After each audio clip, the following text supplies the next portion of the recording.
All right, and joining us now, he is the new head coach at Texas Tech. Of course, had been at Texas A&M, and prior to that at Florida State, where he won a national championship.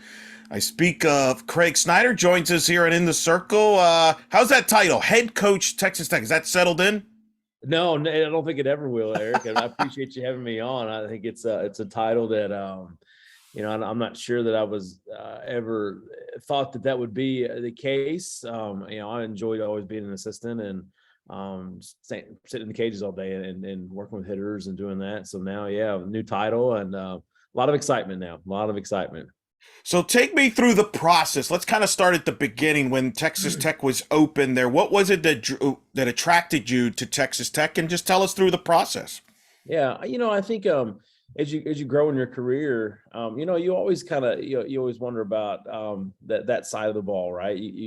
That last year was my 22nd year coaching college softball. And I've had the opportunity to interview and be offered a couple Power Five head jobs, and I turned them down. It didn't feel right. It didn't feel like it was a fit. It didn't feel like that was going to be the spot where if I was going to be a first time head coach that I would have the full support. And the thing about Texas Tech is that the SWA and then our sport oversight an associate AD Brandy Stewart was an administrator at Florida State when I was there, so I knew Brandy from then. And of course, Brandy was a Hall of Fame softball player at Florida State under Joanne Graff, and so knows the sport, loves the sport. And so we've always kind of kept in touch. And funny enough, in 2018 when we won the national championship, she was our host, and so we'd get off the bus in Oklahoma City, and Brandy was our host, and so it was kind of fun. We had a good relationship and would joke around, and knowing that this spot was open,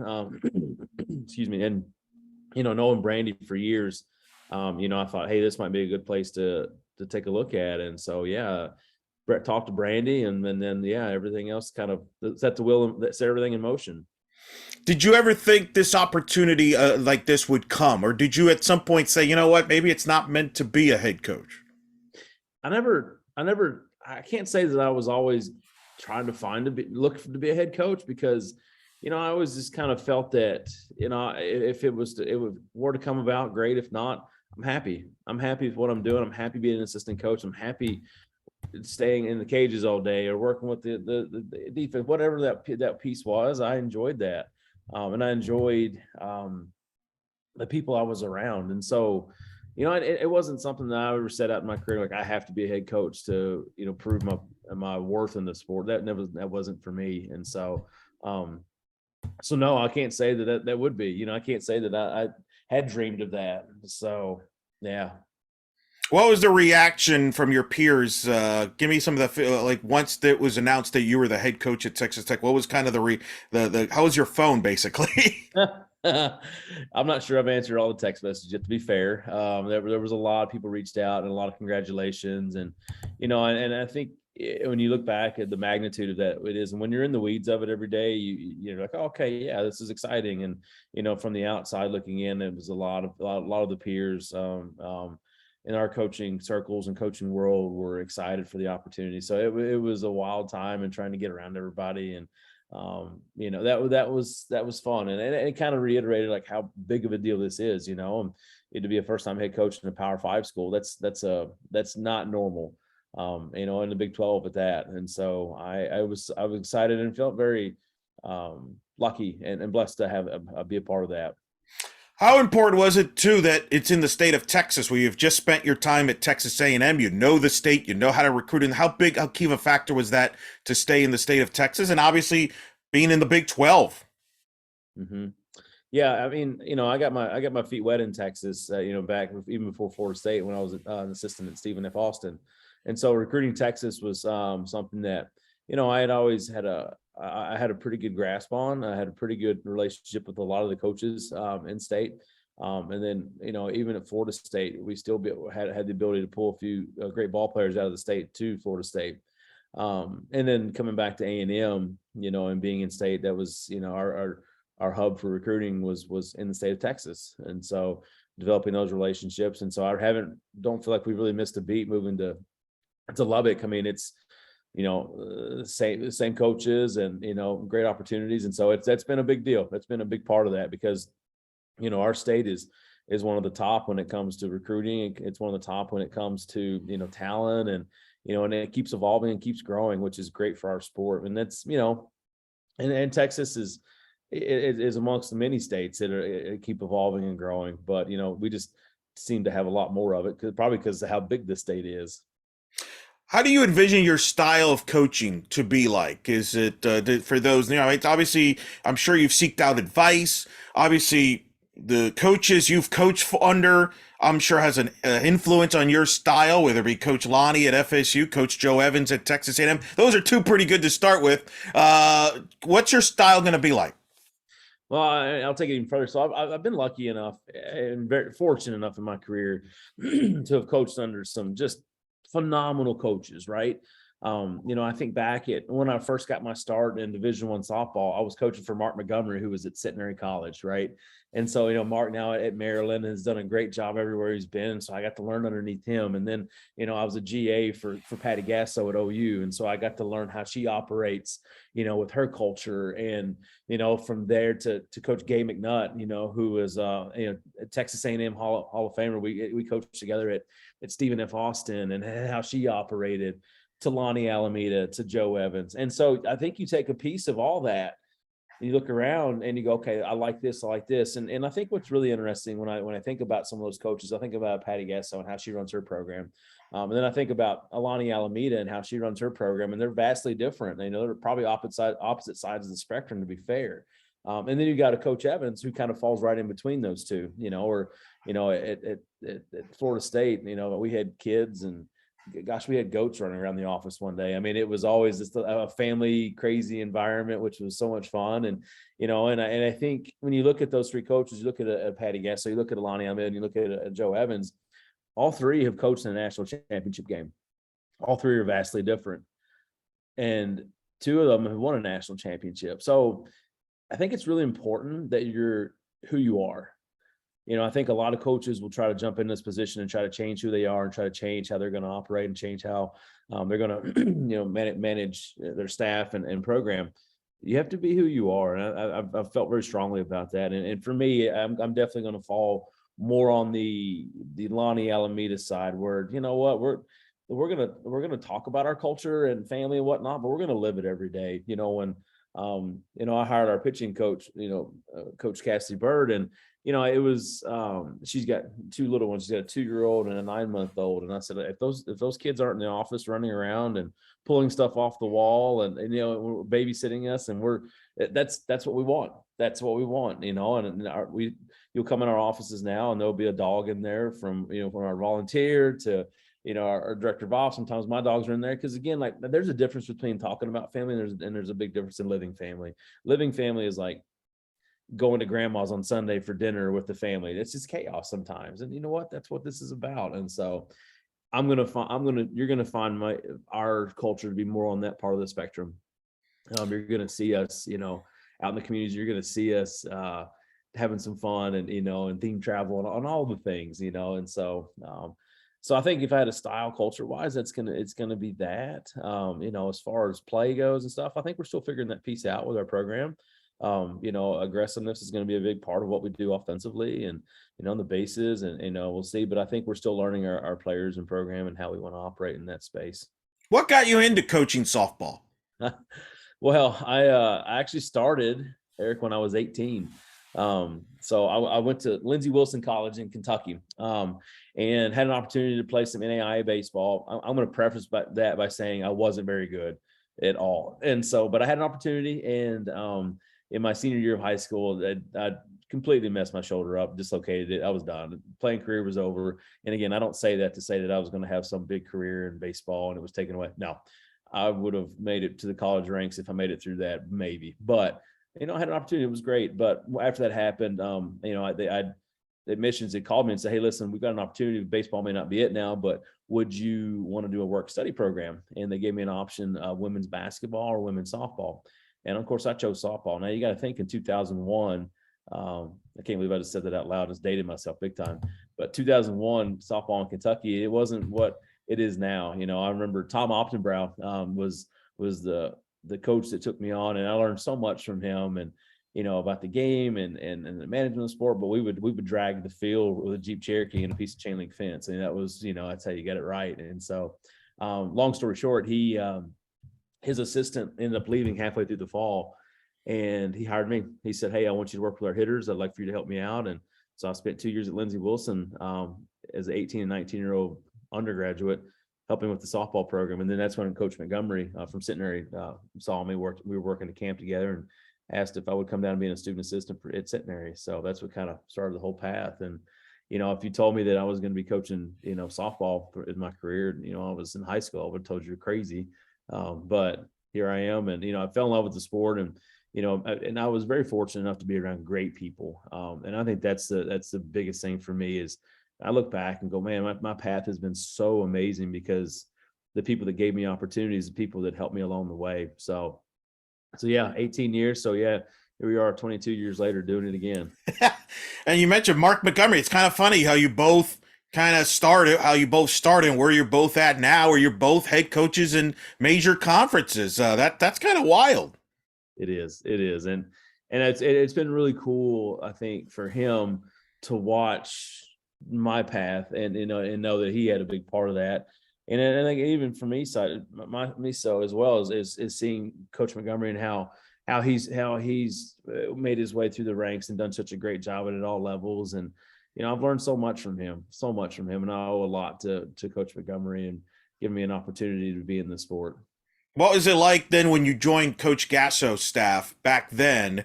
And then obviously, what was it like being around her at that time? Yeah, I mean, that was 2005, and I was a GA, and so you do a lot of the grunt work, when you're there as a GA, and you're there, but you're learning a ton. My goal was to sit there and watch her manage a program and players, and I learned a lot from her. And I had some growing to do, I think, as a GA, and she definitely helped me in those ranks, and so it was really neat to see the program then. And this was post their first national championship. So then there was that time where they were, I think, still trying to grow the program, and then of course now they're the juggernaut of college softball. But watching how she manages people and manages players was a sight to see, and I learned a lot from her in that process. Then you go to FSU, eventually joint Coach Lonni, and then Travis Wilson. Obviously, it's well documented how tight you were. Did a very famous podcast back in the day. But take me, how'd you meet Lonni? How'd you end up at FSU? Yeah, so she called me and said, "Hey, listen, looking for someone to come down and work with hitters. I see you've done a great job at Stephen F. Austin, and I'd love for you to come down and be a part of our program and join our family." And at the time, again, still kind of, I don't say new to the sport, but at Stephen F. Austin, that was really my first real job outside of college softball. I mean, out of undergrad, and so spent 4 years there. And when Lonni said that, I'm like, that's a no-brainer. I've got to go to Florida State. And and it's funny, I actually grew up a huge Florida State fan in Kentucky. When I was young, it was the Bobby Bowden years and the Warwick Dunns and the Peter Warwicks and Charlie Wards. It was just, yeah, I mean, it was Florida State era. And so anyway, so yeah, she calls, go down, and man, the rest was history. It was the help to be a part of that program, to learn underneath Lonni, and when we adding Travis to the mix, who was probably still one of the best men's fast pitch hitters in the game. I learned so much, and I couldn't be more grateful for those two, and just how he grew that program, and how he impacted a lot of lives. And that was everything. That was, I love that. I love that place, and still keep in touch with those two as often as we can, but yeah, that was a lot of fun. Yeah, because I know you learned a lot from Travis. You've told me in the past, being around him. What was, Lonni, obviously you've talked about what you've learned from her, but Travis was a big part in influencing your career as well. Absolutely. No, I mean, I think you look at Travis, and he's not only one of the best men's fast pitch, hitters to probably play the game, but then he had a Major League Baseball career for 9 years, playing in the minors. And so I think you take somebody who's played at the highest level of two sports, like learning how to think about at bats, learning how to think the game is everything, and I think we were in an era in softball at that time where it was mechanics, mechanics, mechanics, mechanics, whereas really it's about, plate discipline and approach, and what are we trying to do when we swing at the bat and how we think about it. And so it was really cool to kind of hear from someone who had been at the highest level in two sports to talk about hitting, and to learn from him. And that was a very special time. And then to this day, talk about it with him, and what do you think about this? What do you see here? And so, and he's brilliant, when he talks about hitting and the plans that we have for our hitters and stuff. I mean, he's one of the, if not the best I've been around. You end up going to A&M after the FSU with Coach Evans and Kara Dillon. I bring both of them up because all three of you are currently head coaches. What's your reaction to that? The fact that you all as a staff literally a year ago were together, now you're all head coaches elsewhere. Yeah, I mean, I think it speaks to the power of how good that staff was. Unfortunately, it wasn't, for the administration there, but that's okay. That was their call. And and now you look at Coach Evans, who is, out west, and what a phenomenal gig she has, at Santa Barbara. I guess she rides her bike to work every day. How awesome is that?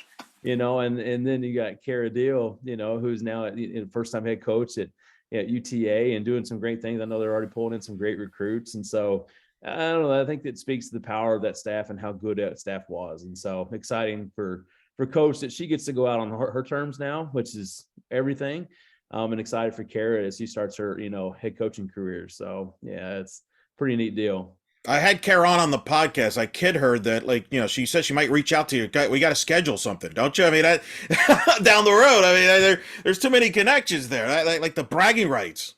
Yeah, well, it's funny. We actually open up at UTA's tournament this year, so it'll be fun to kind of reunite with Kara when we do that. And so, and of course, I've told Coach Evans, I'm like, listen, if we need to come to Santa Barbara, I guess I'll have to do that, So Good sacrifice. Why not? Do the right thing to do. It's only fair you do that. So once you got into Texas Tech, take me through now the process of your vision of building the staff and then how that evolved in building your coaching staff that you currently have. Yeah. So it was important to me. I mean, the first thing that I was going to do is I needed to find a pitching coach. That's the name of the game, is that we've got to be able to have somebody that can, one, develop, but two, develop relationships. And so, and I'd watch Paige from afar at Liberty, and I've watched her take pictures that may not have been on people's radars. I've watched and take those pictures, and all of a sudden you look up and they're in a regional, and they're mowing down SEC schools, they're mowing down ACC schools, and they're really competing at a high level. And you go, wow, there's something in the air there that they're doing to develop these pitchers. And I'll never forget, I was speaking at a hitting summit down in Tampa, Florida, and I want to say it was my first year at A&M, and it was myself and Chris Malvo and Jimmy Colitis, and we're up there talking, and I look down and Coach Cassidy Bird is there in the crowd, and after the one of the sessions, she comes up to me and she's asking a few questions about a few things, and I stopped and I said, wait, hold on. Like, do you work with the hitters at Liberty? She goes, no. I'm still working with the pitchers, but I just want to try to figure out how to get the best out and what you guys are talking about. I went, oh, okay. I like that mentality. It was good. And so I always remembered that. And so she was always someone that I watched from afar and just kind of watched again, her develop those pitchers. And so when this opportunity came along, I called her and I said, listen, I talked to Dodd, and I'd love to have a conversation with you about coming to Texas Tech. And, I talked to her about our vision and how culture we wanted to build. And she was excited about that. And her husband, Matt, we found a job for him at Texas Tech as well. So it was good. It was a great fit for us, and that was exciting. And then it was on to the next piece, is like, trying to find, someone to work with hitters, but work, jointly with me. And again, like being a first-time head coach, I didn't know, like, am I going to have time to work with the hitters? Am I not going to have time to work with the hitters? What's the balance there? And you see a lot of coaches that don't do. And, so I was trying to figure that piece out. So I needed someone that I knew I could trust.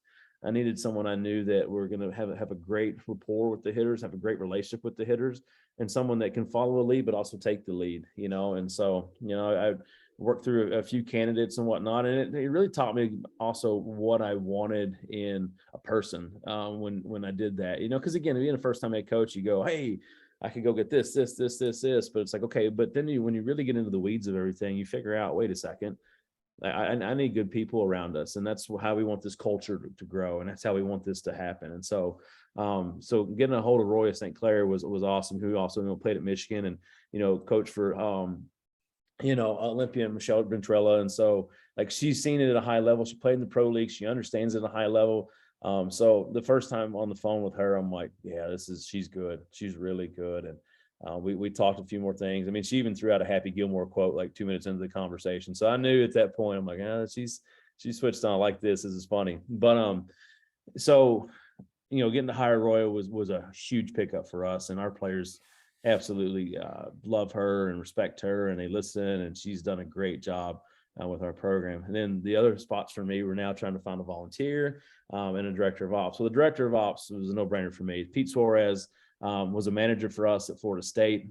He went on to actually to Stephen F. Austin and coached for a little bit with Kate McNutt, and then he was the director of ops at Iowa State for 5 years. And then our last year at A&M, he came down and he was our director of player development. So I've known Pete for a long time. Pete knows how to operate. He's a tireless worker. He's invested in the program. And so I called him and he goes, I am in, let's do this.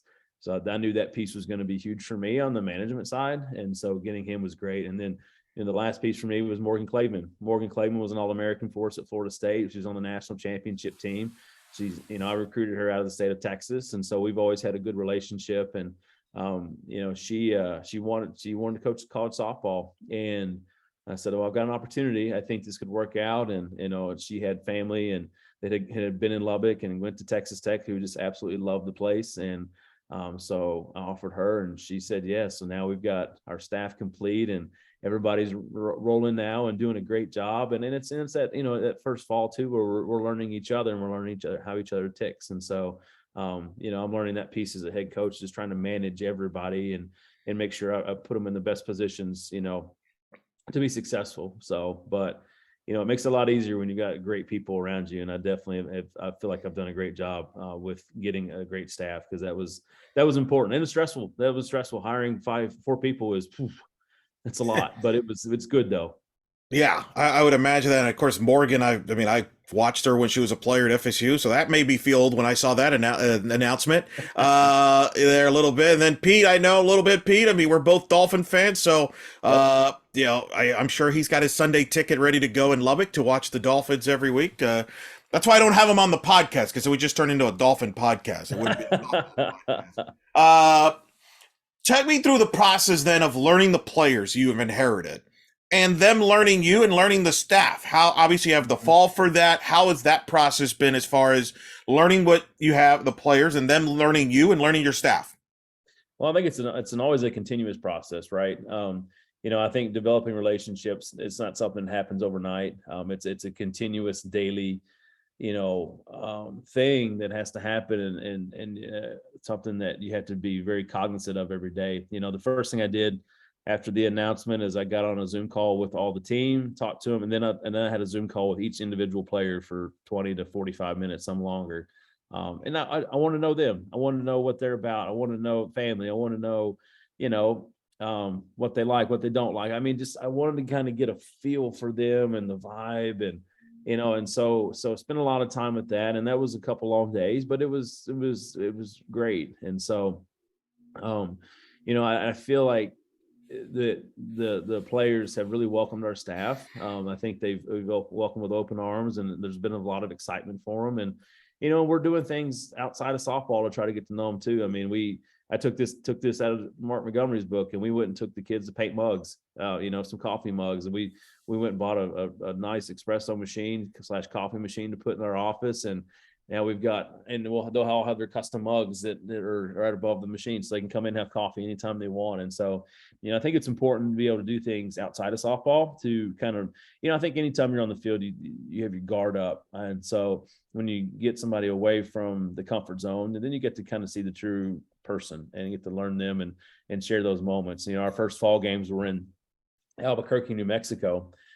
We took vans over, old school, went to get some, the 5-passenger van, 6-passenger vans, and drove to Albuquerque, which is 5 hours, but it happened to be during the National Hot Air Balloon Festival. So we got to go over, we were surprised the kids took them over and spent a day walking around there. And then we actually had some Airbnbs kind of in the mountains, and stayed up there, spent some time, just again, just spending time together. And then came back down and played, Nicole Dixon's team twice, and then hopped back in the vans and drove back to Lubbock, Texas. So, I think we're trying to be very cognizant of building those relationships. Because I think that's where the foundation starts. And, I said it in a press conference, and I say it every day, is like, if we build a player, you'll win and lose some. It kind of goes and goes. But if you build a person, you're going to win every day. And that it really builds that foundation of culture. And so, I learned that from Lonni. She's always talked about building the person before the player, and, and seeing that take place, and seeing that process, and seeing what that looks like. Their culture has never been stronger, and it takes time to get to that point. But when you get there, you never look back, and now you make yourself a perennial powerhouse every year. So that's how we want to do it here, and that's what we're working on. Like so again, it's definitely a continuous process every day, though. Right, and have that trust. Because let's be honest. I mean, for these players, some of these players, they've been through a lot with changes there. So how important? It's almost even more important, would you say, in this situation, to have that trust and bond off the field, that will equate to on the field, because there's that buying in, there's that trust, there's that brings that confidence that as a result will bring results on the field. Absolutely. I think that's everything. And they know, and they feel the love right now, and they feel us present, and they feel us, really investing in them as people right now. And I think that's everything. So again, we can talk about it all we want, but if we don't live it every day, then it's fake. And so, and it's been great. And they've bought into that and done a great job. What have you learned about your team on the field this fall? Listen, I don't, I think what's interesting, that I don't know if any of us knew, and the administration told us, but the cover wasn't bare. There's some great athletes here that can do some things. And so it's been fun to get in the weeds with them, and in the cages, and working. Hey, what do you think about this? Think about it this way. And, thinking differently maybe than they have in the past, which has been great. And so, but we've got some athletic kids, and we've got, a deep staff, pitching staff. And so, I think we're going to shake it up, and I think you're going to see a pretty competitive team come, February. Who's some players that have stood out to you, either as leaders and players that you think will lead this team this year on the field, as well as a vocal leader, perhaps? Yeah, I mean, we're still kind of in that process, but I think you look at some of these returners, like, on the mound, like Kendall Fritz. I mean, she's an all-region player last year. She's a fifth-year, senior transfer from Nevada, and she's done a great job. I mean, and she's in there every day, and she's done a great job on the mound, and seems to be a great leader. Our Morgan Hornback is also another one that is a fifth-year senior who is. I love her input on stuff every day, and she's been there, and she's going to be able to help us offensively this year. And, I think she's going to be able to help us, and with some innings on the mound as well. Then Peyton Blythe, our center fielder, she's been a starter here at Texas Tech for a while, and she's had all the tools and things. And I think she's really I'm starting to see a huge impact with what she's doing right now. And then Riley Allen, another one's a fifth-year, transfer from LMU, and just love her presence every day and what she brings to the field, and that wisdom. And we're still in that era of the fifth year, the COVID years. And so I always thought that extra year just makes such a big difference in maturity, and, to see what they were as a freshman. And granted, I haven't seen these as a freshman, but just in my experience, seeing a freshman to that fifth year that's a big deal. And so, but there's been a lot of great ball players. And Ellie Bailey, another one who's a returner, all region kid, and, Pecan Vila and Riley Love. I mean, there's just a lot of ball players right now that, are hungry and excited and making an impact in the fall. What, any part of the team has surprised you this fall? Like, was there anything that you were like, "Ooh, I didn't expect this"? Maybe from that standpoint, going in, because when you go in, you're kind of wondering, what you have and things like that. I don't know if you were a type that liked to watch tape of them last year, or do you want to have a kind of a fresh start? Do you balance it out? Anything that surprised you? We did. I watched every game they played last year. I watched it before I took the job. And, I think the one thing that I noticed straight away is, like, we had a lot of team speed. And so we've definitely tried to make that a point of emphasis this fall, is let's run. Let's run in good counts. Let's put pressure on people. And, I think we did a good job of that at Florida State, and it was kind of interesting the year that I think, 105 home runs. We stole more bases than we ever had, and it's kind of interesting. We kind of said that the more you run, the more home runs you hit because you're putting pressure on people. And so I don't know if that actually correlates, but it definitely seemed like it did. So, I think we're going to have to be really smart on how we manufacture runs and score runs and be aggressive on the bases and take balls in the dirt and take what they give us to put ourselves in a good position. Because, yeah, I've been in the SEC for a couple of years, but the Big 12, I mean, the last 3 teams standing in Oklahoma City this year were Big 12 teams. So the league's no joke either. So you get some of the top teams here, and we're going to have to be very strategic of how we plan on scoring runs in the league. I'm always fascinated this from a recruiting standpoint because you've been known as one of the top recruiters. You've been recruiting as an assistant, associate coach. Now you're a head coach. You're big difference in recruiting. Have you noticed a difference? I'm fascinated. You've recruited in the state, you're probably recruiting the similar type players, if not the same type players. Changes, any tweaks to recruiting? Have you noticed the differences? I mean, I'm fascinated by the change, how that affects your style of recruiting and maybe the reaction you're getting.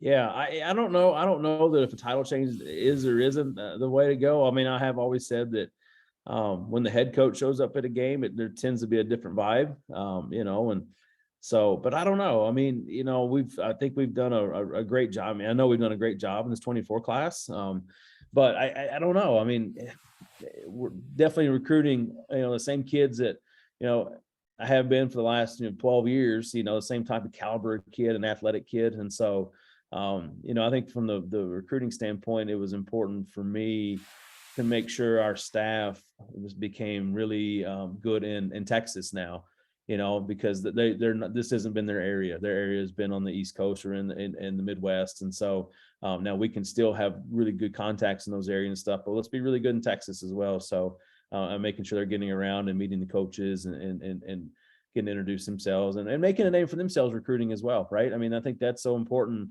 now as the management of a staff is like, hey, you need to get out and be a part of that and be known as like, yeah, the tireless recruiter from Texas Tech. I mean, that's huge. That's huge. And that's only going to carry more weight for them as they move on their careers. Big 12, obviously a strong league. You just mentioned it. It was showcased there with Oklahoma, Texas, and Oklahoma State, last 3 teams standing in OKC this past year. There's going to be some additions in the next year with UCF, Houston, and BYU. Some couple of those you're very familiar with. And you're familiar with a lot of people in the league. Just give me your thoughts on the Big 12 being in the league and what's going around it. Yeah, I mean, I think the addition of those teams are going to make the league really, really strong, and we'll have an overlap where Texas and Oklahoma are still in the league. When everybody comes in, and I hate losing them, honestly. I mean, I think that makes our league so much stronger and stuff. But I mean, them going to the SEC, they can enter that gauntlet and go for that. But I think, gosh, now we're adding schools like now our brand extends all the way to the East Coast. Coming out to UCF, but then to the West Coast to BYU. So we're going to have this national brand, and I think the Big 12 sets themselves up to even try to bring in more teams if they see fit or if it works out. So I think it's a conference that's growing, especially under our new commissioner, who has really good ties in the TV industry. I mean, Yormar's done a great job with professional soccer leagues and over the years, and this would be kind of a neat brand to see that grow. But it's going to be a competitive league, a strong league, and so it will. Hopefully we'll be a league that's going to continue to push and push and push and keep getting teams to the national championship and getting teams to the World Series. And so it's a good brand of softball. Playing in a league like the Big 12, how does that affect your philosophy as far as scheduling moving forward? What's your style going to be like from a scheduling standpoint?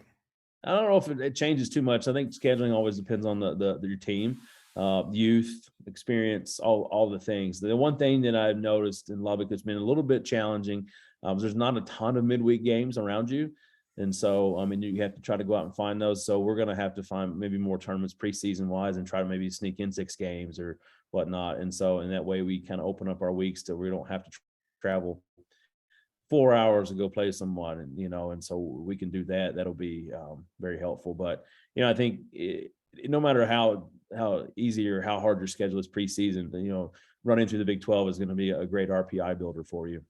What's it been like adjusting to the city of Lubbock and the area? Have you settled in? Have you checked out the city? Any spots you hit up for food wise?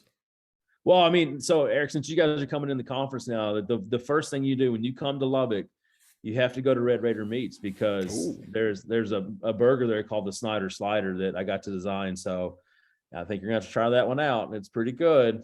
See, So I served it up. You knew where I was going with it. You read my mind very well. I'll tell you, I step just ahead wanted of the you. official request. I just wanted the invite, and I've You got it. got it. I I know love that it. first one's on me. I'll take care of you on that one. Very good. I love that. But no, I tell you, the town though, you know, it's a different vibe, and when I say that, I've been so fortunate to be at so many great universities and different, like, this is a unique, special vibe. Lubbock, Texas is, I think I said this to somebody the other day. I said, I think if you're not from Texas, you have this stigma, or you have this idea of what Texas would look like, right? You have this idea of cowboys and tumbleweeds and ranches and cows and horses and things and whatnot. And then you go to a city like a Dallas, a Houston, College Station, Austin, and you go, that's not what I had in mind. Lubbock is that. Lubbock is Texas.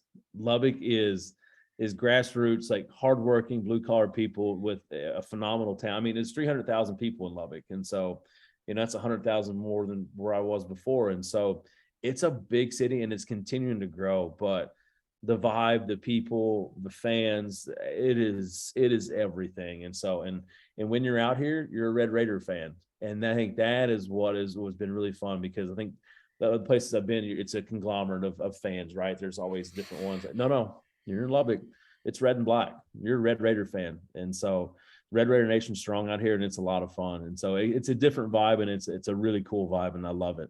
With a lot of really support, and you mentioned, I mean, the baseball program and the success they've had there, the basketball program and success. What's that been like being around that? Very similar to what you've been around in the past, whether it be at FSU or even at A&M, with the success around the other sports. Yeah, I mean, you look at all these sports that we've got on campus. I mean, Coach Tadlock has done a great job of baseball, and they're proponents are there, always knock on the door to get into Omaha. And football has always been one of those teams that you look up and like, gosh, they're number 5 in the nation.